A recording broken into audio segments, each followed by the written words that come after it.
ಎಲ್ಲ ತರಬೇತಿದಾರರಿಗೆ ಈ ದಿನದ ತರಗತಿಗೆ ಆತ್ಮೀಯವಾದ ಸ್ವಾಗತ. ನಾನು ಇಂದಿನ ತರಗತಿಯಲ್ಲಿ ನಿಮಗೆ difference between CNC lathe and conventional lathe ಮತ್ತು ಅಪ್ಲಿಕೇಶನ್ಸ್ ಆಫ್ CNC ಬಗ್ಗೆ ನಾನು ಎಕ್ಸ್ಪ್ಲೇನ್ ಮಾಡಿದ್ದೆ.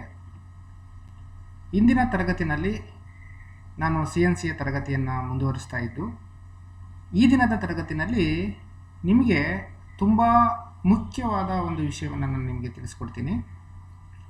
ಸೊ ಅದೇನಪ್ಪ ಅಂತೇಳಿದರೆ, ನೀವೆಲ್ಲಾದರೂ ಇಂಟ್ರ್ಯೂಗೆ ಹೋಗಿ CNC ಆಪ್ರೇಟರ್ ಅಥವಾ ಪ್ರೋಗ್ರಾಮರ್ ಇಂಟ್ರ್ಯೂಗೆ ಹೋದರೆ ಫಸ್ಟು ಕೇಳೋದೇ ಆ ಪ್ರಶ್ನೆ ನಿಮಗೆ ಗೊತ್ತಾಯ್ತಲ್ಲ. ಸೊ ನೀವು ಎಲ್ಲಾದರೂ ಆ ಇಂಡಸ್ಟ್ರಿನಲ್ಲಿ ವರ್ಕ್ ಮಾಡ್ತಾಯಿದ್ದೀನಿ ಅಂತ ನೀವು ಎಕ್ಸ್ಪೀರಿಯೆನ್ಸ್ ಹೇಳಿದರೆ, ಅಥವಾ ನಾನು ಆಲ್ರೆಡಿ CNC ಟ್ರೈನಿಂಗನ್ನು ತಗೊಂಡಿದ್ದೀನಿ, CNC ಆಪ್ರೇಟ್ ಮಾಡೋಕ್ಕೆ ಬರುತ್ತೆ ನನಗೆ ಅಂತೇಳಿ ನೀವೇನಾದರೂ ಅವರಿಗೆ ಉತ್ತರ ಕೊಟ್ಟರೆ, ಫಸ್ಟ್ ಕ್ವಶನ್ನೇ ಇದು. ಈ ಒಂದು ಟರ್ಮ್ ಬಗ್ಗೆ ತುಂಬ ಭಾಳ ಕಡೆ ಕೇಳ್ತಾರೆ. ಯಾವುದದು ಟರ್ಮು ಅಂತೇಳಿದರೆ ಇದು ನೋಡಿ, ಯಾವುದದು ಸ್ಪೆಸಿಫಿಕೇಷನ್ ಅನ್ನೋ ಒಂದು ಟರ್ಮನ್ನು ತುಂಬ ಕಡೆ ಕೇಳ್ತಾರೆ. ಏನು ಹಂಗಾದರೆ ಸ್ಪೆಸಿಫಿಕೇಷನ್ ಅಂದರೆ ಏನು?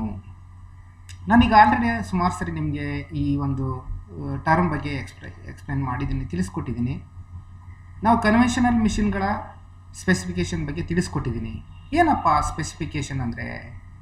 So it is a term used to describe the design and material of any device or any machine tools. ಯಾವುದೇ ಒಂದು ಮಷಿನ್ ಟೂಲ್ಗಳ ಡಿಸೈನ್ಸ್ ಮತ್ತು ಮೆಟೀರಿಯಲ್ಗಳ ಬಗ್ಗೆ ತಿಳಿಸ್ಕೊಡುವಂತಹ ಒಂದು ಟರ್ಮನ್ನು ನಾವು ಸ್ಪೆಸಿಫಿಕೇಷನ್ ಅಥವಾ ಸ್ಪೆಸಿಫಿಕೇಷನ್ಸ್ ಅಂತ ಹೇಳ್ತೇವೆ. ಜನರಲಾಗಿ ನಾವು ಹೇಳೋದಾದರೆ, so this specification is a term used to tell the capacity of any machine or any devices. ಯಾವುದೇ ಒಂದು ಮಷಿನ್ ಟೂಲ್ಗಳ ಅಥವಾ ಡಿವೈಸ್ಗಳ ಕೆಪಾಸಿಟಿಯನ್ನು ಎಕ್ಸ್ಪ್ರೆಸ್ ಮಾಡಲಿಕ್ಕೆ ಬಳಸುವಂಥ ಒಂದು ಪದವನ್ನು ನಾವು ಸ್ಪೆಸಿಫಿಕೇಷನ್ ಅಂತ ಕರಿತೀವಿ. ಓಕೆ, ಸೊ ನೀವು ಆಲ್ರೆಡಿ ನೋಡಿದ್ದೀರಾ ಕನ್ವೆನ್ಷನಲ್ ಲೇತಲ್ಲಿ ಸ್ಪೆಸಿಫಿಕೇಷನನ್ನು ಯೂಸ್ ಮಾಡುವಾಗ ಏನೇನು ಪ್ಯಾರಾಮೀಟರ್ಸನ್ನು ನಾವು ಯೂಸ್ ಮಾಡ್ತೀವಿ ಅಂತ. ಏನೇನು ಯೂಸ್ ಮಾಡ್ತೀವಿ ಅಲ್ಲಿ ನಾವು? Centre height, swing over bed, maximum and minimum work holding capacity, between centre length, number of speeds available, pitches available, okay, length, width. ಇದ್ರ ಮೇಲೆ ನಾವು ಈ ಕನ್ವೆನ್ಷನಲ್ ಲೇತ್ಗಳ ಕೆಪಾಸಿಟಿಯನ್ನು ಎಕ್ಸ್ಪ್ರೆಸ್ ಮಾಡ್ತೀವಿ. ಅದೇ ರೀತಿ CNC ಏನಿದೆ, CNCನೂ ಕೂಡ ನಾವು ಸ್ಪೆಸಿಫೈ ಮಾಡಬೇಕಾಗತ್ತೆ. ಸೊ ಇಲ್ಲಿ ಸ್ಪೆಸಿಫೈ ಮಾಡಲಿಕ್ಕೆ ಏನು ಕನ್ವೆನ್ಷನಲ್ ಲೇತಲ್ಲಿ ನಾವು ಪ್ಯಾರಾಮೀಟರ್ಸನ್ನು ಯೂಸ್ ಮಾಡ್ತೀವಿ ಸ್ಪೆಸಿಫೈ ಮಾಡಲಿಕ್ಕೆ, ಅದ್ರ ಜೊತೆಗೆ ಇನ್ನೂ ಸಾಕಷ್ಟು ಪ್ಯಾರಾಮೀಟರ್ಸ್ಗಳು ಬರುತ್ತೆ. ಇಲ್ಲಿ ಸುಮಾರು 21 ಪ್ಯಾರಾಮೀಟರ್ಸ್ ಬರುತ್ತೆ. ಆ 21 ಪ್ಯಾರಾಮೀಟರ್ಸನ್ನು ಯೂಸ್ ಮಾಡಿ ನಾವು ಯಾವುದೇ ಒಂದು CNCಯ ಲೇತ್ ಅಥವಾ ಟರ್ನಿಂಗ್ ಸೆಂಟರ್ಗಳ ಒಂದು ಕೆಪಾಸಿಟಿಯನ್ನು ಎಕ್ಸ್ಪ್ರೆಸ್ ಮಾಡ್ತಾ ಹೋಗ್ತೀವಿ. ನೀವು ಪ್ರಶ್ನೆ ಕೇಳ್ಬೋದು, ಯಾಕೆ ಸರ್ ಇದು CNC ಸ್ಪೆಸಿಫಿಕೇಷನನ್ನು ಯಾಕೆ ತಿಳ್ಕೋಬೇಕು ಸರ್, ಅಥವಾ ಯಾವುದೇ ಒಂದು ವಸ್ತುವಿನ ಸ್ಪೆಸಿಫಿಕೇಷನನ್ನು ತಿಳ್ಕೊಳ್ಳೋದ್ರಿಂದ ನಮ್ಗೆ ಉಪಯೋಗ ಏನು ಅಂತ ಕೇಳ್ಬೋದು ನೀವು. This specification of any machine tool is very necessary to accept the jobs. ಯಾವುದೇ ಒಂದು ವರ್ಕ್ ಪೀಸ್ಗಳನ್ನು ನಾವು ಮಷಿನಿಂಗ್ ಮಾಡಲಿಕ್ಕೆ, ಮ್ಯಾನುಫ್ಯಾಕ್ಚರಿಂಗ್ ಮಾಡಲಿಕ್ಕೆ ಆರ್ಡರ್ಗಳನ್ನು ತೊಗೋಬೇಕು, ಅಥವಾ ಯಾವುದೇ ಒಂದು ಕಾಂಪೊನೆಂಟನ್ನು ನಾವು ಯಾರಿಗಾದ್ರೂ ಮಾಡ್ಕೊಡೋಕ್ಕೆ ಒಪ್ಕೋಬೇಕು ಅಂದರೆ ನಮಗೆ ಈ ಸ್ಪೆಸಿಫಿಕೇಷನ್ ಭಾಳ ಇಂಪಾರ್ಟೆಂಟ್ ಆಗುತ್ತೆ. ಈ ಸ್ಪೆಸಿಫಿಕೇಷನಲ್ಲಿ ಎಲ್ಲ ಒಂದು ಇದರ ಕೆಪಾಸಿಟಿ ನಮಗೆ ಗೊತ್ತಿರುತ್ತೆ.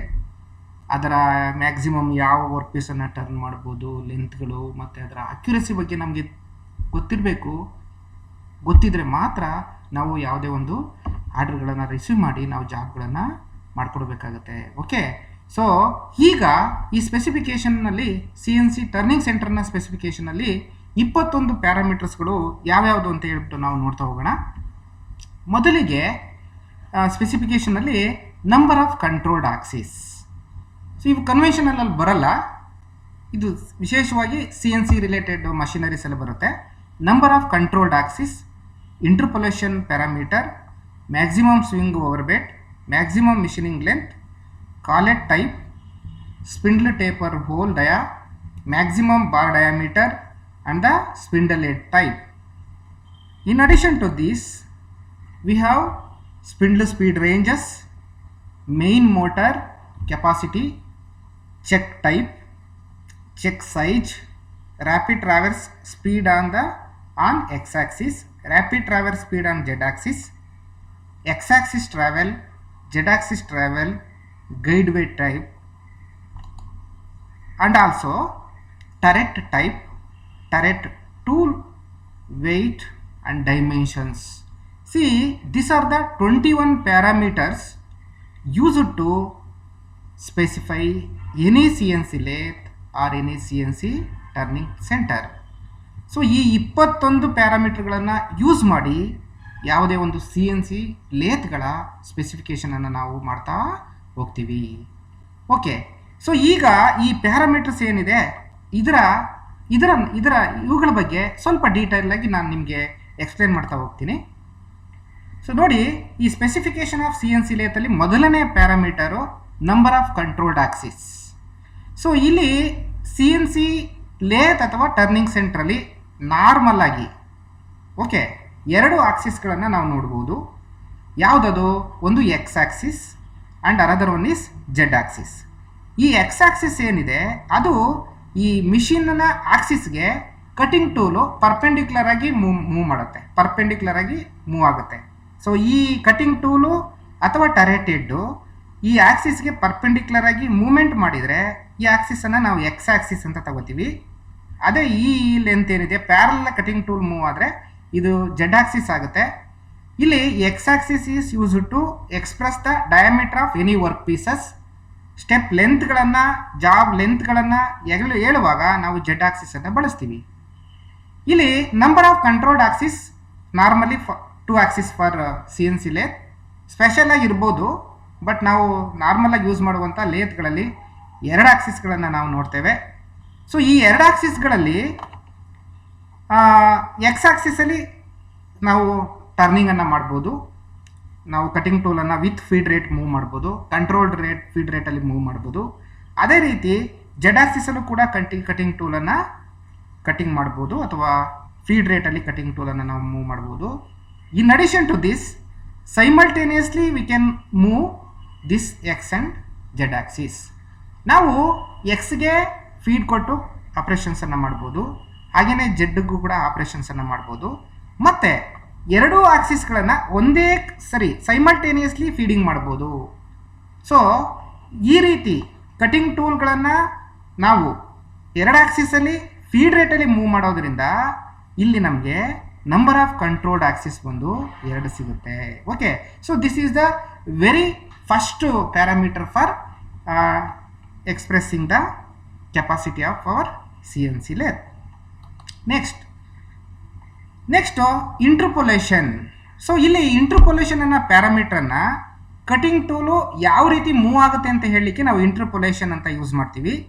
ಸೊ ಇಲ್ಲಿ ಇಂಟರ್ಪೊಲೇಷನ್ ಪ್ಯಾರಾಮೀಟರ್ಸಲ್ಲಿ 3 ಇಂಟರ್ಪೊಲೇಷನ್ಸ್ ಬರುತ್ತೆ. Linear interpolation, circular interpolation, parabolic interpolation ಅಂತ ಬರುತ್ತೆ. ಸೊ ಈ ಲೀನಿಯರ್ ಮೂಮೆಂಟ್ ಏನಿದೆ ಇಲ್ಲಿ ಕಟಿಂಗ್ ಟೂಲು ಸ್ಟ್ರೈಟ್ ಲೈನಲ್ಲಿ ಮೂವ್ ಆಗುತ್ತೆ ಅದರ ಒಂದು ಪಾಯಿಂಟಿಂದ ಮತ್ತೊಂದು ಪಾಯಿಂಟ್ಗೆ. ಇಲ್ಲಿ ನೋಡಿ, ಇಲ್ಲಿ ಕಟಿಂಗ್ ಟೂಲ್ ಪ್ರಾರಂಭ ಆಗ್ತಾ ಇದೆ ಅಂದರೆ ನೆಕ್ಸ್ಟ್ ಇಲ್ಲಿ ರೀಚ್ ಆಗಬೇಕು. ಇದು ಪಾಯಿಂಟ್ ನಂಬರ್ 2, ಇದು ಪಾಯಿಂಟ್ ನಂಬರ್ 1 ಅಂದರೆ, ಸೊ ಪಾಯಿಂಟ್ ನಂಬರ್ 1ಇಂದ ಪಾಯಿಂಟ್ ನಂಬರ್ಗೆ 2ಗೆ ಮೂವ್ ಆಗುವಾಗ ಅದು ಸ್ಟ್ರೈಟ್ ಲೈನಲ್ಲೇ ಹೋಗುತ್ತೆ. ಅಥವಾ ಈ ಆಕ್ಸಿಸಲ್ಲೂ ಕೂಡ ಹೀಗೆ ಸ್ಟ್ರೈಟ್ ಲೈನಲ್ಲೇ ಹೋಗುತ್ತೆ, ಅಥವಾ ಈಗ ಕೂಡ ಸ್ಟ್ರೈಟ್ ಲೈನಲ್ಲೇ ಹೋಗುತ್ತೆ. ಸೊ ಕಟಿಂಗ್ ಟೂಲು ಈ ರೀತಿ ಸ್ಟ್ರೈಟ್ ಲೈನಲ್ಲಿ ಹೋದರೆ ಇದನ್ನು ನಾವು ಲೀನಿಯರ್ ಇಂಟರ್ಪೊಲೇಷನ್ ಅಂತ ಕರಿತೀವಿ. ಸೊ ಏನಂತ ಕರಿತೀವಿ? ಲೀನಿಯರ್ ಇಂಟರ್ಪೊಲೇಷನ್ ಅಂತ ಹೇಳ್ತೇವೆ. ಅದೇ ರೀತಿ ಈ ಲೀನಿಯರ್ ಇಂಟರ್ಪೊಲೇಷನನ್ನು ಯಾವ ರೀತಿ ಆಪ್ರೇಷನ್ಸ್ಗಳನ್ನು ಬಳಸ್ತೀವಿ ಅಂದರೆ ಇದನ್ನ ನೋಡಿ, ಇಲ್ಲಿ ಕಟಿಂಗ್ ಟೂಲ್ ಇಲ್ಲಿದೆ, ಇಲ್ಲಿಗೆ ಹೋಗಬೇಕು, ಇದು ಫೇಸಿಂಗ್ ಮಾಡ್ಕೊಂಡು ಹೋಗಬೇಕು ಅಂತ ತಿಳ್ಕೊಳ್ಳಿ. ಕಟಿಂಗ್ ಟೂಲು ಈ ಥರ ಫೇಸಿಂಗ್ ಮಾಡಬೇಕು ಅಂದರೆ ನಾವು ಲೀನಿಯರ್ ಇಂಟರ್ಪೊಲೇಷನ್ ಕಮಾಂಡನ್ನು ಕೊಡ್ತೀವಿ, G01 ಕೊಡ್ತೀವಿ. ಅದೇ ರೀತಿ ಇಲ್ಲಿ ಚಾಂಪರ್ ಮಾಡಬೇಕು ಅಂತ ತಿಳ್ಕೊಳ್ಳಿ ಅಥವಾ ಟೇಪರ್ ಮಾಡಬೇಕು ಅಂತ ತಿಳ್ಕೊಳ್ಳಿ. ಸೊ ಕಟಿಂಗ್ ಟೂಲ್ ಇಲ್ಲಿ ಈ ಪಾಯಿಂಟಿಂದ ಈ ಪಾಯಿಂಟ್ಗೆ ಹೋಗೋದು ಟಾರ್ಗೆಟು ಟು ಇಲ್ಲಿಂದ ಇಲ್ಲಿಗೆ ಮೂವ್ ಆಗಲಿಕ್ಕೆ ಇಲ್ಲಿ ಏನು ಕಟಿಂಗ್ ಟೂಲು ಮೋಷನನ್ನು ಮಾಡುತ್ತೆ ಇದನ್ನು ನಾವು ಲೀನಿಯರ್ ಇಂಟರ್ಪೊಲೇಷನ್ ಅಂತ ಕರಿತೀವಿ, ಅಥವಾ ಇದನ್ನು ಕೂಡ ಲೀನಿಯರ್ ಇಂಟರ್ಪೊಲೇಷನ್ ಅಂತ ಹೇಳ್ತೇವೆ. ಸೊ ಇದು ಆಗ್ಬೋದು ಅಥವಾ ಈ ರೀತಿ ಆಗ್ಬೋದು. So in linear interpolation cutting tool will move in a straight line. ಗೊತ್ತಾಯ್ತಲ್ಲ? ಸೊ ಆ ಥರ ಕಟಿಂಗ್ ಟೂಲು ಸ್ಟ್ರೈಟ್ ಲೈನಲ್ಲಿ ಮೂವ್ ಆದರೆ ಅದನ್ನ ಲೀನಿಯರ್ ಇಂಟರ್ಪೊಲ್ಯೂಷನ್ ಅಂತ ಹೇಳ್ತೀವಿ. ಸರ್ಕ್ಯುಲರ್ ಇಂಟರ್ಪೊಲ್ಯೂಷನ್ ಅಂದರೆ ಇದು ಪಾಯಿಂಟ್ ನಂಬರ್ 1, ಇದು ಪಾಯಿಂಟ್ ನಂಬರ್ 2 ಅಂತ ತಿಳ್ಕೊಳ್ಳಿ. ನೋಡಿ, ಇಲ್ಲಿಂದ ಇಲ್ಲಿಗೆ ಹಿಂಗೆ ಸ್ಟ್ರೈಟಾಗಿ ಹೋದರೆ ಇದು ಲೀನಿಯರ್ ಇಂಟರ್ಪೊಲ್ಯೂಷನ್. ಅದೇ ಇದು ರೇಡಿಯಸಲ್ಲಿ ಮೂವ್ ಆದರೆ ಇದನ್ನ ಸರ್ಕ್ಯುಲರ್ ಇಂಟರ್ಪೊಲ್ಯೂಷನ್ ಅಂತ ಕರಿತೀವಿ. ಸೊ ಈ ಸರ್ಕ್ಯುಲರ್ ಇಂಟರ್ಪೊಲ್ಯೂಷನ್ ಕಮಾಂಡ್ಗಳನ್ನು ನಾವು ಈ ಥರ ರೇಡಿಯಸ್ಗಳನ್ನು ಮಾಡುವಾಗ, ಓಕೆ, ಈ ರೌಂಡ್ ಆಬ್ಜೆಕ್ಟ್ಗಳನ್ನು ಮಾಡುವಾಗ ಇಲ್ಲಿ ಸರ್ಕ್ಯುಲರ್ ಇಂಟರ್ಪೊಲ್ಯೂಷನನ್ನು ಬಳಸ್ತೇವೆ. ಅದೇ ರೀತಿ ಪ್ಯಾರಾಬೋಲಿಕ್ ಇಂಟರ್ಪೊಲ್ಯೂಷನ್.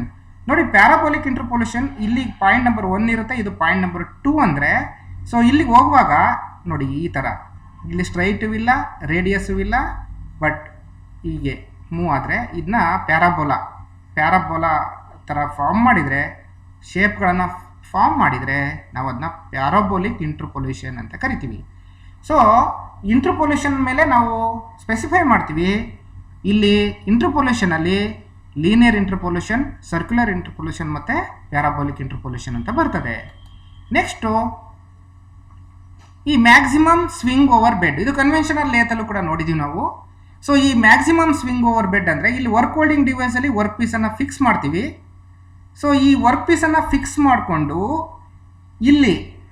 ಇಲ್ಲಿ ಸ್ವಿಂಗ್ ಆಗುವಂಥ ಡಯಾಮೀಟ್ರ್, ಮ್ಯಾಕ್ಸಿಮಮ್ ಸ್ವಿಂಗ್ ಅಂದರೆ ಇಲ್ಲಿಂದ ಇಲ್ಲಿಗೆ ಒಂದು 320 mm ಇದೆ ಅಂತ ತಿಳ್ಕೊಂಡ್ರೆ, ಸೊ ಇದು ರೇಡಿಯಸ್ ಇದೆ ಅಂತ ತಿಳ್ಕೊಂಡ್ರೆ 320 mm ರೇಡಿಯಸ್ ಇದೆ, ಅಥವಾ ಇದು ಅರ್ಧ, ಇಲ್ಲಿಂದ ಇಲ್ಲಿಗೆ ಇದು ರೇಡಿಯಸ್ ಅರ್ಧ ಅಂತ ಹೇಳಿದರೆ, ಸೊ ಈ ಹಾಫ್ ಅಂದರೆ ಈ ಡಯಾಮೀಟ್ರನ್ನ ನಾವು ಫಿಕ್ಸ್ ಮಾಡಿಕೊಂಡು ಇದನ್ನು ರೊಟೇಟ್ ಮಾಡ್ಬೋದಾದಂಥ ಡಯಾಮೀಟ್ರ್. ಇದು maximum diameter that can be turned on A machine. So ಈ ಸ್ವಿಂಗ್ ಓವರ್ ಬೆಡ್ ಏನಿದೆ ಅದು ಈ ಮಿಷಿನ್ಗಳ ಮೇಲೆ ಟರ್ನ್ ಮಾಡ್ಬೋದಂತ ಮ್ಯಾಕ್ಸಿಮಮ್ ಡಯಾಮೀಟ್ರನ್ನ ಡಿಸೈಡ್ ಮಾಡ್ತವೆ. ಅಂದರೆ ಇಲ್ಲಿ ಫಿಕ್ಸ್ ಮಾಡಿಕೊಂಡು ಈ ಬೆಡ್ ಮೇಲೆ ಯಾವ ಡಯಾಮೀಟ್ರು ಟಚ್ ಆಗ್ದಲೇ, ಅಂದರೆ ಬೆಡ್ಗೆ ಟಚ್ ಆಗ್ದಲೇ ಯಾವ ಡಯಾಮೀಟ್ರು ಮ್ಯಾಕ್ಸಿಮಮ್ ಡಯಾಮೀಟ್ರು ರೊಟೇಟ್ ಆಗುತ್ತೋ ಆ ಡಯಾಮೀಟ್ರನ್ನು ನಾವು ಮ್ಯಾಕ್ಸಿಮಮ್ ಸ್ವಿಂಗ್ ಓವರ್ ಬೆಡ್ ಅಂತ ಕರಿತೀವಿ. ಸೊ ಈ ಮ್ಯಾಕ್ಸಿಮಮ್ ಸ್ವಿಂಗ್ ಓವರ್ ಬೆಡ್ ಏನಿದೆ that will decide the maximum diameter of any work pieces that can be turned on machine. Okay, ಅದೇ ರೀತಿ ಮ್ಯಾಕ್ಸಿಮಮ್ ಮಿಷಿನಿಂಗ್ ಲೆಂತ್ ಅಂತ ಹೇಳಿದರೆ, ಅಂದರೆ ಇದರಲ್ಲಿ ಈಗ ಮ್ಯಾಕ್ಸಿಮಮ್ ಡಯಾಮೀಟರ್ ಇಲ್ಲಿ ಡಿಸೈಡ್ ಆಗುತ್ತೆ, ಈ ಪ್ಯಾರಾಮೀಟ್ರಲ್ಲಿ ವರ್ಕ್ ಪೀಸ್ಗಳ ಮ್ಯಾಕ್ಸಿಮಮ್ ಲೆಂತು ಡಿಸೈಡ್ ಆಗುತ್ತೆ. ಓಕೆ, ಸೊ ಇವು ನೋಡಿ ನಾವು ವರ್ಕ್ ಪೀಸ್ಗಳನ್ನು ರಿಸೀವ್ ಮಾಡ್ತಾ ಇರ್ತೀವಿ. ನಮ್ಮ ಮಿಷಿನಲ್ಲಿ ಈ ಡಯಾಮೀಟರ್ ಮಾಡ್ಬೋದು ಅಥವಾ ಮಾಡೋಕ್ಕಾಗೋದಿಲ್ಲ, ಅಥವಾ ಈ ಲೆಂತ್ ಮಾಡ್ಬೋದು ಅಥವಾ ಇದನ್ನು ಟರ್ನ್ ಮಾಡೋಕ್ಕಾಗೋದಿಲ್ಲ ಅನ್ನೋದೆಲ್ಲ ಇಲ್ಲಿ ಡಿಪೆಂಡ್ ಆಗ್ತಾ ಇರುತ್ತೆ. ಓಕೆ, ನೆಕ್ಸ್ಟು 5ನೇ ಸ್ಪೆಸಿಫಿಕೇಶನ್ ಪ್ಯಾರಾಮೀಟ್ರಲ್ಲಿ ಕಾಲೆಟ್ ಟೈಪ್ ಮೇಲೆ. ಸೊ ಈ ಕಾಲೆಟ್ ಏನಿದೆ it is used to hold very small diameter jobs. Okay, ನಾವೇನು ಚೆಕ್ಕಲ್ಲಿ ಹೋಲ್ಡ್ ಮಾಡೋಕ್ಕಾಗೋದಿಲ್ಲ, ಆ ಡಯಾಮೀಟ್ರಿಗಿನ್ನ ಚಿಕ್ಕ ಡಯಾಮೀಟರ್ಗಳನ್ನು ಹೋಲ್ಡ್ ಮಾಡಬೇಕು, ಟರ್ನಿಂಗ್ ಮಾಡಬೇಕು ಅಂದರೆ ನಾವು ಈ ಕಾಲೆಟನ್ನು ಯೂಸ್ ಮಾಡ್ತೀವಿ. ಸೊ ಈ ಕಾಲೆಟಿನ ಔಟ್ಸೈಡ್ ಡಯಾಮೀಟರ್ ID ಮತ್ತು ಕಾಲೆಟ್ ಲೆಂತ್ ಮೇಲೆ ನಾವು ಈ ಒಂದು ಸ್ಪೆಸಿಫಿಕೇಶನ್ ಪ್ಯಾರಾಮೀಟ್ರನ್ನು ಕನ್ಸಿಡರ್ ಮಾಡ್ತೀವಿ. ಅಂದರೆ ಯಾವ ಥರ ಕಾಲೆಟನ್ನು ಯೂಸ್ ಮಾಡ್ತೀವಿ ಅನ್ನೋದು ಕೂಡ ಈ ಸ್ಪೆಸಿಫಿಕೇಷನಲ್ಲಿ ಕನ್ಸಿಡರ್ ಆಗುತ್ತೆ. Next spindle taper hole dia. ಇಲ್ಲಿ ನೋಡಿ, ಇದು ಸ್ಪಿಂಡಲ್ಲು. ಓಕೆ, ಈ ಪಾರ್ಟ್ ಏನು ತಾವು ನೋಡ್ತಾ ಇದ್ದೀರಾ, ಇದು ಸ್ಪಿಂಡಲ್ಲು. ಈ ಸ್ಪಿಂಡಲಲ್ಲಿ ಈ ಟೇಪಲ್ ಓಲ್ ಬರ್ತದೆ, ಈ ಓಲಿನ ಡಯಾಮೀಟರ್ ಮೇಲೂ ಕೂಡ ನಾವು ಈ ಒಂದು CNCಯನ್ನು ಸ್ಪೆಸಿಫೈ ಮಾಡ್ತೀವಿ. ಸೊ ಈ ಪ್ಯಾರಾಮೀಟ್ರನ್ನು ಯೂಸ್ ಮಾಡ್ತೀವಿ. ಈ ಪ್ಯಾರಾಮೀಟ್ರಲ್ಲಿ ಸ್ಪಿಂಡಲ್ ಟೇಪರ್ ಹೋಲ್ ಡಯಾ ಇರುತ್ತೆ. ಸೊ ಇದೇನಿದೆಯಲ್ಲ ಇದು ಮ್ಯಾಕ್ಸಿಮಮ್ ಹೋಲ್ ಡಯಾಮೀಟರ್ ಇರ್ತದೆ ಇದು. ಓಕೆ, ಸೊ ಈ ಪ್ಯಾರಾಮೀಟರ್ಸ್ಗಳೇನಿದೆ ಇದು ಮಿಷಿನ್ಗಳ ಕೆಪಾಸಿಟಿ ಮೇಲೆ ಸೈಜ್ಗಳು ವೇರಿಯೇಷನ್ ಆಗ್ತಾ ಹೋಗುತ್ತೆ. ಓಕೆ, ಸೊ ನಾನಿಲ್ಲಿ ಉದಾಹರಣೆಗೆ ತಗೊಂಡಿರೋದು ಡಯಾ 52 ಅಂತೇಳಿ, ಬಟ್ ಈ ಪ್ಯಾರಾಮೀಟರ್ನ ಬಳಸ್ತೀವಿ ಸ್ಪೆಸಿಫಿಕೇಶನ್ಗೆ. ಈ size may vary according to the size of the machine. ಅದು ಚಿಕ್ಕದಿದ್ರೆ ಕಡಿಮೆ ಡಯಾಮೀಟರ್ ಬರುತ್ತೆ, ಹಾಗೆಯೇ ಇನ್ನೂ ಸೈಜು ಜಾಸ್ತಿ ಆಗ್ತಾ ಹೋದಾಗ ಈ ಹೋಲ್ ಡಯಾಮೀಟರ್ಗಳು ಇನ್ಕ್ರೀಸ್ ಆಗ್ತಾ ಹೋಗುತ್ತೆ. ಓಕೆ, ಸೊ ಈ ಸ್ಪಿಂಡಲ್ ಡಯಾಮೀಟರ್ ಏನಿದೆ ಇಲ್ಲಿ ಜಾಬ್ಗಳು ಇನ್ಸರ್ಟ್ ಆಗಿ ಜಾಬ್ಗಳನ್ನು ನಾವು ಮಾಡ್ತಾ ಹೋಗ್ತೇವೆ. ನೆಕ್ಸ್ಟು ಈ ಸ್ಪೆಸಿಫಿಕೇಷನಲ್ಲಿ ಮ್ಯಾಕ್ಸಿಮಮ್ ಬಾರ್ ಡಯಾಮೀಟರ್ ಅಂದರೆ ಈ ಏನು ಸ್ಪಿಂಡಲ್ ಇರುತ್ತೆ, ಸ್ಪಿಂಡಲ್ ಒಳಗಡೆ ನಾವು ಜಾಬ್ಗಳನ್ನು ಇನ್ಸರ್ಟ್ ಮಾಡಿ ಜಾಬ್ಗಳನ್ನು ಮಾಡ್ತಾ ಹೋಗ್ತೀವಿ.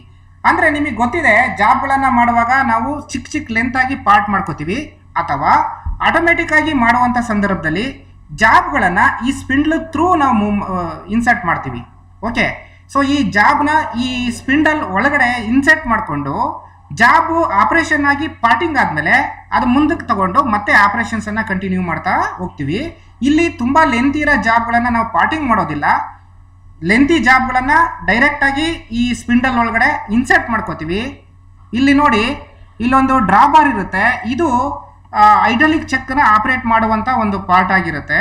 ಚೆಕ್ಕನ್ನು ಜಾಸನ್ನು ಹಿಂದೆ ಮತ್ತು ಮುಂದೆ ಮೂವ್ ಮಾಡ್ಲಿಕ್ಕೆ ಯೂಸ್ ಮಾಡ್ತೀವಿ. ಮತ್ತು ಇದ್ರ ಒಳಗಡೆ ನಾವು ಕೆಲವು ಜಾಬ್ಗಳನ್ನು ಇನ್ಸರ್ಟ್ ಮಾಡ್ಕೋಬೋದು. ಇನ್ಸರ್ಟ್ ಮಾಡಿ ಇದರೊಳಗಡೆ ಪಾಸ್ ಮಾಡಿಕೊಂಡು ನಾವು ಆಪರೇಷನ್ ಆದಂಗೆ ಮುಂದಕ್ಕೆ ಎಳ್ಕೊಂಡು ಜಾಬ್ಗಳನ್ನು ಫಿನಿಶ್ ಮಾಡ್ತಾ ಹೋಗ್ಬೋದು. ಸೊ ಈ ಸ್ಪಿಂಡಲ್ ಒಳಗಡೆ ಮೂವ್ ಆಗುವಂಥ ಮ್ಯಾಕ್ಸಿಮಮ್ ಡಯಾಮೀಟರ್ ಮೇಲೆ ಈ CNCಯನ್ನು ನಾವು ಸ್ಪೆಸಿಫೈ ಮಾಡ್ತೀವಿ. ಅದನ್ನ ಮ್ಯಾಕ್ಸಿಮಮ್ ಬಾರ್ ಡಯಾಮೀಟರ್ ಅಂತ ಕರಿತೀವಿ.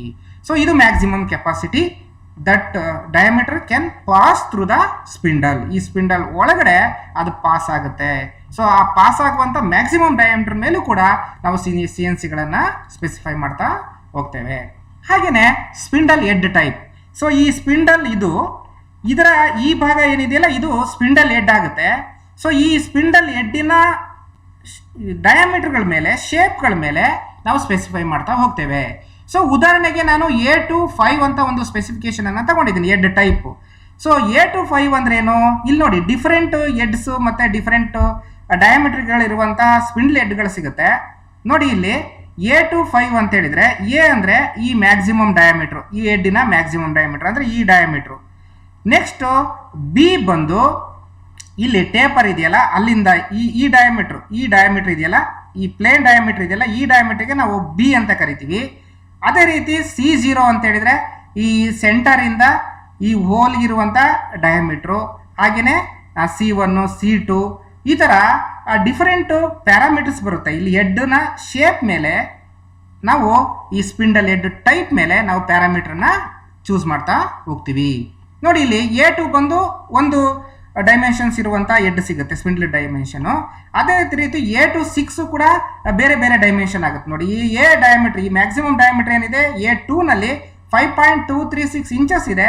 ಅದೇ ಇಲ್ಲಿ ಇನ್ಕ್ರೀಸ್ ಆಗ್ತಾ ಹೋಗಿದೆ. ಅದೇ ಥರ ಈ ವ್ಯಾಲ್ಯೂಗಳು ಕೂಡ ಇನ್ಕ್ರೀಸ್ ಆಗ್ತಾ ಹೋಗ್ತಾ ಇದೆ. ಸೊ ಹಾಗಾದರೆ ನಾವು ಸ್ಪೆಸಿಫಿಕೇಶನ್ಗೆ ಸ್ಪಿಂಡಲ್ ಹೆಡ್ ಟೈಪನ್ನು ಕೂಡ ಕನ್ಸಿಡರ್ ಮಾಡ್ತೀವಿ. ಸೊ ನೆಕ್ಸ್ಟು ಸ್ಪೆಸಿಫಿಕೇಶನ್ಸ್ನಲ್ಲಿ ಸ್ಪಿಂಡಲ್ ಸ್ಪೀಡ್ ರೇಂಜ್ ಮೇಲೆ. ಸೊ ಈ ಸ್ಪಿಂಡಲ್ ಸ್ಪೀಡ್ ಏನಿದೆ ಅದು ಈ ಒಂದು ಏನು CNC ಲೇತಿನ ಒಂದು ಕೆಪಾಸಿಟಿಯನ್ನು ಕೂಡ ಡಿಸೈಡ್ ಮಾಡುತ್ತೆ. ಸೊ ನಾನು ಇಲ್ಲಿ ಸ್ಪಿಂಡಲ್ ಸ್ಪೀಡ್ ರೇಂಜ್ಗೆ ಅಂದರೆ 60 to 500 5000 RPM ಸೈಜನ್ನು ತಗೊಂಡಿದ್ದೀನಿ ಇಲ್ಲಿ. ಅದೇ ರೀತಿ 40 to 6000 ಇರುವಂಥ ಮಷಿನ್ಗಳು ಕೂಡ ಸಿಗುತ್ತೆ. ಬಟ್ ಪ್ಯಾರಾಮೀಟ್ರಲ್ಲಿ ಏನು ಕನ್ಸಿಡರ್ ಮಾಡ್ತೀವಿ, ಸ್ಪಿಂಡಲ್ ಸ್ಪೀಡ್ ರೇಂಜನ್ನು ಒಂದು ಪ್ಯಾರಾಮೀಟರ್ ಆಗಿ ಯೂಸ್ ಮಾಡಿ ಅದನ್ನು ಬಳಸಿ CNCಯನ್ನು ನಾವು ಸ್ಪೆಸಿಫೈ ಮಾಡ್ತಾ ಹೋಗ್ತೀವಿ. ಸೊ ಈ ಸ್ಪಿಂಡಲ್ ಸ್ಪೀಡ್ ಏನಿದೆ ಇದು ರೊಟೇಟ್ ಆಗಲಿಕ್ಕೆ ಇಲ್ಲಿ ಬೆಲ್ಟನ್ನು ಯೂಸ್ ಮಾಡ್ತೀವಿ. ನಾವು ಬೆಲ್ಟ್ ಹಾಕ್ತೀವಿ. ಸೊ ಈ ಬೆಲ್ಟ್ ಹಾಕಿ ಈ ಮೋಟ್ರ್ಗಳು ಬರ್ತದೆ, ಡಿಫ್ರೆಂಟ್ ಮೋಟರ್ಸ್ ಬರುತ್ತೆ, ಸ್ಪಿಂಡಲ್ ಡ್ರೈವ್ ಮೋಟರ್ಸ್ಗಳು ಬರುತ್ತೆ.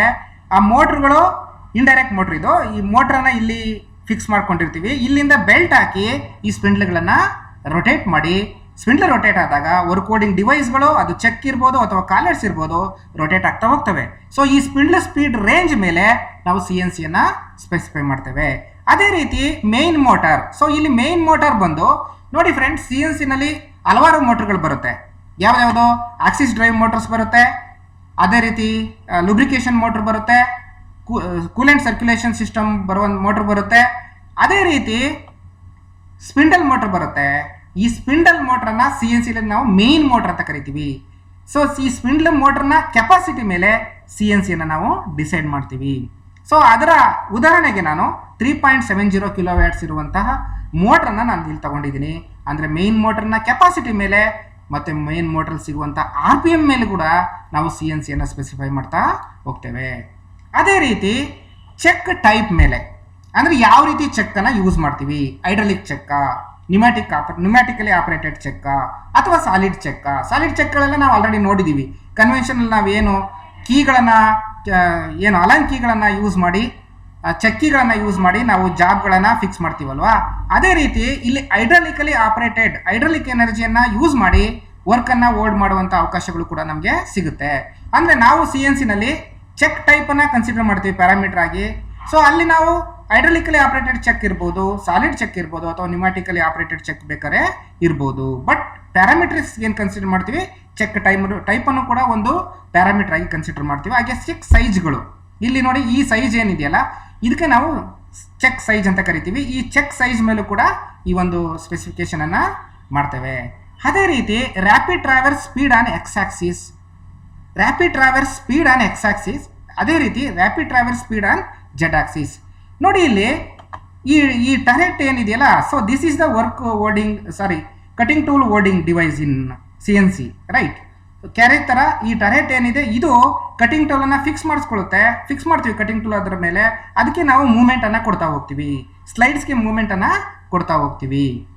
ಈ ಕಟಿಂಗ್ ಟೂಲಿನ ಟ್ರಾವೆರ್ಸ್ ಸ್ಪೀಡ್ ಅಂದ್ರೆ ರ್ಯಾಪಿಡ್ ಆಗಿ ಮೂವ್ ಆಗುವಂತ ಸ್ಪೀಡು. ಸೊ ರ್ಯಾಪಿಡ್ ಅಂತ ಹೇಳಿದ್ರೇನು, ಫೀಡಲ್ಲಿ ಮೂವ್ ಆಗುತ್ತೆ ಕಟಿಂಗ್ ಟೂಲು. ಕಟಿಂಗ್ ಆಗುವಾಗ ಫೇಸಿಂಗು, ಪ್ಲೇನ್ ಟರ್ನಿಂಗು ಅಥವಾ ಆಪರೇಷನ್ಸ್ ಆಗುವಾಗ cutting tool with feed move ಆಗ್ತಾ ಇರುತ್ತೆ, ಕಂಟ್ರೋಲ್ ರೇಟಲ್ಲಿ ಮೂವ್ ಆಗುತ್ತೆ. ಎಲ್ಲಿ ಕಟಿಂಗ್ ಆಪರೇಷನ್ ಆಗಲ್ವೋ ಅಲ್ಲಿ ಬಹಳ ಫಾಸ್ಟಾಗಿ ಮೂವ್ ಆಗುತ್ತೆ. ಅದನ್ನ ನಾವು ಏರಲ್ಲಿ ಮೂವ್ ಆಗ್ತಾ ಇರೋದು ಡ್ರೈ ಮೂವ್ಮೆಂಟ್ ಅಂತ ಕರಿತೀವಿ. ಸೊ ಈ ರ್ಯಾಪಿಡ್ ಟ್ರಾವೆರ್ಸ್ ಏನಪ್ಪ ಡಿಸೈಡ್ ಮಾಡುತ್ತೆ ಅಂತ ಹೇಳಿದ್ರೆ, ಇಲ್ಲಿ 18 ಮೀಟರ್ ಪರ್ ಮಿನಿಟ್ ಅಂತ ತಗೊಂಡಿದ್ದೀನಿ. ನಾವು G00 ಎಕ್ಸ್ ಸಮ್ ವ್ಯಾಲ್ಯೂ ಕೊಟ್ಟು ಅಥವಾ ಜೆಡ್ ಸಮ್ ವ್ಯಾಲ್ಯೂ ಕೊಟ್ಟು G00 ಪ್ರೋಗ್ರಾಮ್ ಬರೆದು ಫೀಡನ್ನು 100 ಫಿಕ್ಸ್ ಮಾಡಿದರೆ 100% ಇಟ್ಟರೆ ಸೈಕಲ್ ಆನ್ ಮಾಡಿದರೆ ಅದು ಒಂದು ಮ್ಯಾಕ್ಸಿಮಮ್ ಸ್ಪೀಡಲ್ಲಿ ಹೋಗುತ್ತೆ. ಆ ಸ್ಪೀಡನ್ನು ನಾವು ರ್ಯಾಪಿಡ್ ಟ್ರಾವೆರ್ಸ್ ಸ್ಪೀಡ್ ಅಂತ ಕರಿತೀವಿ. ಓಕೆ, ಸೊ ಬುಕ್ಕಲ್ಲಿ ರ್ಯಾಪಿಡ್ ಟ್ರಾನ್ಸ್ಫರ್ ಸ್ಪೀಡ್ ಅಂತ ಇರುತ್ತೆ, ಅದನ್ನ ದಯವಿಟ್ಟು ಕರೆಕ್ಷನ್ ಮಾಡ್ಕೊಳ್ಳಿ, ರ್ಯಾಪಿಡ್ ಟ್ರಾವೆರ್ಸ್ ಅಂತ ಮಾಡ್ಕೊಳ್ಳಿ. ಸೊ ಈ ರ್ಯಾಪಿಡ್ ಟ್ರಾವೆರ್ಸ್ ಏನಿದೆಯಲ್ಲ, this speed decides the cutting tool movement in air. Cutting tool dry move ಆಗುವಾಗ ಜೋರಾಗಿ ಮೂವ್ ಆಗುವಂಥ ಮ್ಯಾಕ್ಸಿಮಮ್ ಸ್ಪೀಡ್ ಇದು.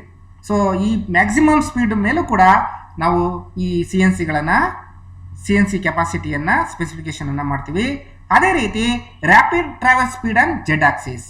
ಸೊ ಈ ಎರಡೂ ಸ್ಪೀಡ್ಗಳೇನಿದೆ ಇವು ನಾವು ಲೇತ್ಗೆ ಕಮೆಂಟ್ ಕೊಡುವಾಗ G00 ಕೊಟ್ಟು ಆಕ್ಸಿಸ್ಗಳ ವ್ಯಾಲ್ಯೂಸ್ ಕೊಟ್ಟರೆ, ಎಕ್ಸ್ ಅಥವಾ ಜೆಡ್ ಕೊಟ್ಟರೆ ಅವು ಹೋಗುವಂಥ ಮ್ಯಾಕ್ಸಿಮಮ್ ಸ್ಪೀಡ್ ಇದು. ಇದನ್ನ ನಾವು ರ್ಯಾಪಿಡ್ ಟ್ರಾವೆಲ್ ಸ್ಪೀಡ್ ಅಂತ ಕರಿತೀವಿ.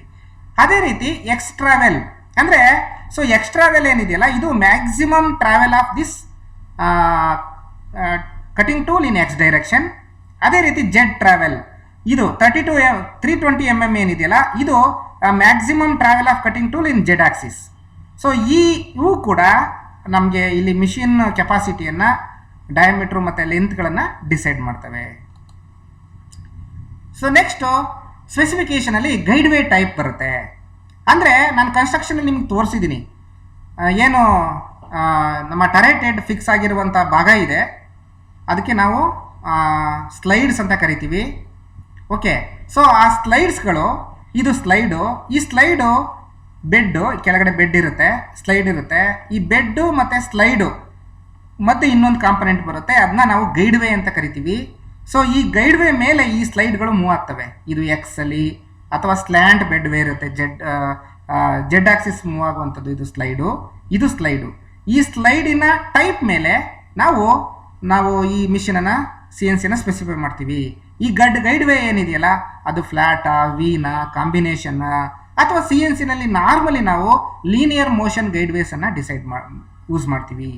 ಸೊ ಈ ಗೈಡ್ ವೇ ಮೇಲೆ ನಾವು CNCಯನ್ನು ಸ್ಪೆಸಿಫೈ ಮಾಡ್ತೀವಿ. ಅಂದ್ರೇನು, these guide ways are the paths upon which our slides, ಅದು ಜೆಡ್ ಸ್ಲೈಡ್ ಇರ್ಬೋದು ಅಥವಾ ಎಕ್ಸ್ ಸ್ಲೈಡ್ ಇರ್ಬೋದು, ಮೂವ್ಮೆಂಟ್ ಆಗ್ತವೆ.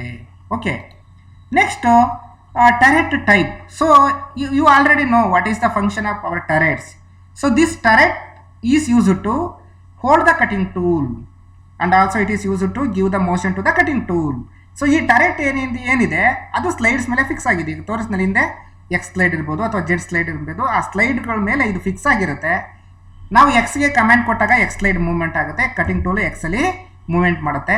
ಅದೇ ರೀತಿ ಜೆಡ್ಡಲ್ಲಿ ಕಮೆಂಟ್ ಕೊಟ್ಟಾಗ ಜೆಡ್ಡಲ್ಲಿ ಮೂವ್ ಆಗುತ್ತೆ. ಸೊ ಈ ಟರೆಟಿನ ಟೈಪ್ ಮೇಲೆ ಅದು ಗ್ಯಾಂಗ್ ಟೈಪ್ ಅಂತೀವಿ. ಗ್ಯಾಂಗ್ ಟೈಪ್ ಅಂದರೆ ಗೊತ್ತಿದೆ ನಿಮಗೆ, ಗ್ಯಾಂಗ್ ಅಂದರೆ ಗುಂಪಾಗಿ ಹೋಗೋದು ಅಂತ. ಸೊ ಇಲ್ಲಿ ಕಟಿಂಗ್ ಟೂಲು ಫಿಕ್ಸ್ ಮಾಡಿರ್ತೀವಿ, ಅಂದರೆ ನಂಬರ್ ಆಫ್ ಕಟಿಂಗ್ ಟೂಲನ್ನು ಒಟ್ಟಿಗೆ ಫಿಕ್ಸ್ ಮಾಡೋದ್ರಿಂದ ಇದನ್ನ ಗ್ಯಾಂಗ್ ಟೈಪ್ ಟರೆಟ್ ಅಂತ ಕರಿತೀವಿ. ಓಕೆ, ಸೊ ಈ ಟರೆಟ್ಟಿನ ಟೈಪ್ ಮೇಲೆ, ಅಂದರೆ ಟರೆಟ್ಟು ಸಿಂಗಲ್ ಟೂಲನ್ನು ಫಿಕ್ಸ್ ಮಾಡಿಸ್ಕೊಳ್ತದೋ ಅಥವಾ ಮೋರ್ ದೆನ್ ಒನ್ ಟೂಲನ್ನು ಫಿಕ್ಸ್ ಮಾಡ್ಲಿಕ್ಕೆ ಫೆಸಿಲಿಟಿ ಇದೆಯೋ ಅದ್ರ ಮೇಲೆ ನಾವು ನಾವು ಸ್ಪೆಸಿಫಿಕೇಷನನ್ನು ಮಾಡ್ತೇವೆ. ಜೊತೆಗೆ ಟರೆಟ್ ಟೂಲ್ ಟೈಪ್ ಮೇಲೆ ಮತ್ತು ಟೂಲಿನ ಶಾಂಕ್ ಸೈಜು ಮತ್ತು ಲೆಂತ್ ಮೇಲೆ, ಬೋರಿಂಗ್ ಬಾರ್ನ ಸೈಜ್ ಮೇಲೆ ನಾವು ಈ ಒಂದು ಸ್ಪೆಸಿಫಿಕೇಷನನ್ನು ಮಾಡ್ತೀವಿ. ಟರೆಟ್ ಟೂಲಲ್ಲಿ ಟರ್ನಿಂಗ್ ಟೂಲ್ಗಳಿರ್ತವೆ, ಅದು right hand, left hand, neutral ಅಥವಾ ಥ್ರೆಡ್ ಕಟಿಂಗ್ ಟೂಲ್ಗಳು ಬರುತ್ತೆ. ಸೊ ಈ ಟೂಲ್ಗಳನ್ನು ನಾವು ಇಲ್ಲಿ ಫಿಕ್ಸ್ ಮಾಡ್ತೀವಿ ನೋಡಿ ಇಲ್ಲಿ. ಸೊ ಈ ಟೂಲಿನ ಸೈಜ್ ಮೇಲೆ ಸ್ಪೆಸಿಫೈ ಮಾಡ್ತೇವೆ, ಈ ಟೂಲಿನ ಸೈಜ್ ಮೇಲೆ ಕೂಡ ಸ್ಪೆಸಿಫೈ ಮಾಡ್ತೇವೆ. ಹಾಗೆಯೇ ಬೋರಿಂಗ್ ಬಾರ್ಗಳು, ಮ್ಯಾಕ್ಸಿಮಮ್ ಬೋರಿಂಗ್ ಬಾರ್ ಡಯಾಮೀಟರ್ ಮೇಲೂ ಕೂಡ ನಾವು ಇದನ್ನ ಸ್ಪೆಸಿಫೈ ಮಾಡ್ತೀವಿ ನೋಡಿ. ಟರ್ನಿಂಗ್ ಟೂಲಿನ ಸೈಜ್ ಮೇಲೆ, ಬೋರಿಂಗ್ ಬಾರ್ಗಳ ಸೈಜ್ ಮೇಲೆ, ಶಾಂಕ್ ಸೈಜು ಮತ್ತು ಬೋರಿಂಗ್ ಬಾರ್ನ ಡಯಾಮೀಟರ್ ಮೇಲೂ ಕೂಡ ನಾವು ಸ್ಪೆಸಿಫಿಕೇಷನನ್ನು ಮಾಡ್ತೇವೆ. ಸೊ ಇದರ ಜೊತೆಗೆ ಮಷಿನ್ ವೆಯ್ಟ್, ಸೊ ಈ ಮೆಷಿನಿನ ಓವರಾಲ್ ವೆಯ್ಟ್ ಮೇಲೂ ಕೂಡ ಸ್ಪೆಸಿಫೈ ಮಾಡ್ತೀವಿ. ಭಾಳ ಈಸಿಯಾಗಿ ನೀವು ನೆನಪಲ್ಲಿ ಇಟ್ಕೋಬೋದು. ಓಕೆ, ಸೊ ಮಿಷಿನಿನ ವೆಯ್ಟ್ ಮೇಲೂ, ತೂಕದ ಮೇಲೂ ಕೂಡ ಸ್ಪೆಸಿಫಿಕೇಷನ್ ಮಾಡ್ತೀವಿ. ಹಾಗೆಯೇ ಮಿಷಿನಿನ ವಾಲ್ಯೂಮ್ ಮೇಲೂ ಕೂಡ ಸ್ಪೆಸಿಫೈ ಮಾಡ್ತೇವೆ. ಅಂದರೆ ಏನು, ಲೆಂತು, ವಿಡ್ತು ಮತ್ತು height of the machine. So these are the parameters used to specify our CNC lathes. ಗೊತ್ತಾಯ್ತಲ್ಲ? ಸೊ CNC ಲೇತನ್ನು ಯಾವ ರೀತಿ ನಾವು ಸ್ಪೆಸಿಫೈ ಮಾಡ್ತೀವಿ, ನಾವು ಸ್ಪೆಸಿಫಿಕೇಷನನ್ನು ಏನಕ್ಕೆ ಮಾಡ್ತೀವಿ, ಮತ್ತು ಯಾವ್ಯಾವ ಪ್ಯಾರಾಮೀಟರ್ಸನ್ನು ಯೂಸ್ ಮಾಡಿ CNCಗಳನ್ನು ಸ್ಪೆಸಿಫೈ ಮಾಡ್ತೇವೆ ಅಂತೇಳಿ. ಓಕೆ, ಸೊ ಇವತ್ತಿನ ತರಗತಿನಲ್ಲಿ ಇವತ್ತಿನ ಕ್ಲಾಸಿಗೆ ನಾನು ತಗೊಂಡಿದ್ದು ಒಂದೇ ಒಂದು ಅಬ್ಜೆಕ್ಟಿವ್. ಸೊ ಅದು ಬಂದು ಸ್ಪೆಸಿಫಿಕೇಷನ್ ಆಫ್ CNC ಲೇತ್. ನಿಮಗೆ ಹೇಳಿದೆ ನಾನು, what is specification? It is a term used to tell the capacity of any machines or any devices. What is the necessity of specification? It is very essential to receive any jobs. So ಈ specification ಗೊತ್ತಿದ್ರೆ ನಾವು ಈ ಆರ್ಡರ್ಗಳನ್ನು ಈಸಿಯಾಗಿ ತೊಗೋಬೋದು. ಅಥವಾ ನಾವೇ ಒಬ್ಬರು industrialist ಆಗ್ತಾ ಇದ್ದೀವಿ ಅಂದರೆ ನಮಗೆ ಬರುವಂಥ ಆರ್ಡರ್ಗಳು ಮೊದಲೇ ಗೊತ್ತಿದ್ರೆ ಆ ಆರ್ಡರ್ಗೆ ತಕ್ಕನಾಗಿ ನಾವು ಮಷಿನರೀಸ್ಗಳನ್ನು, ಡಿವೈಸ್ಗಳನ್ನು ಚೆಕ್ ಮಾಡ್ಕೋಬೋದು, ಆ ಡಿವೈಸ್ಗಳನ್ನು ಪರ್ಚೇಸ್ ಮಾಡ್ಬೋದು. ಓಕೆ, ಸೊ ಈ ಸ್ಪೆಸಿಫಿಕೇಷನಲ್ಲಿ ನಾವು 21 ಪ್ಯಾರಾಮೀಟರ್ಸನ್ನು ಯೂಸ್ ಮಾಡ್ತೀವಿ CNCನಲ್ಲಿ.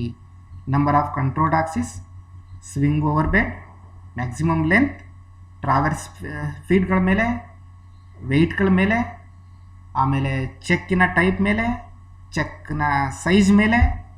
ಓಕೆ, ಅದೇ ರೀತಿ X maximum travel, Z maximum travel ಮತ್ತು ಮಷೀನಿನ ವಾಲ್ಯೂಮ್ ಮೇಲೆ ನಾವು CNCಗಳನ್ನು ಸ್ಪೆಸಿಫೈ ಮಾಡ್ತಾ ಹೋಗ್ತೇವೆ. Okay, thank you very much.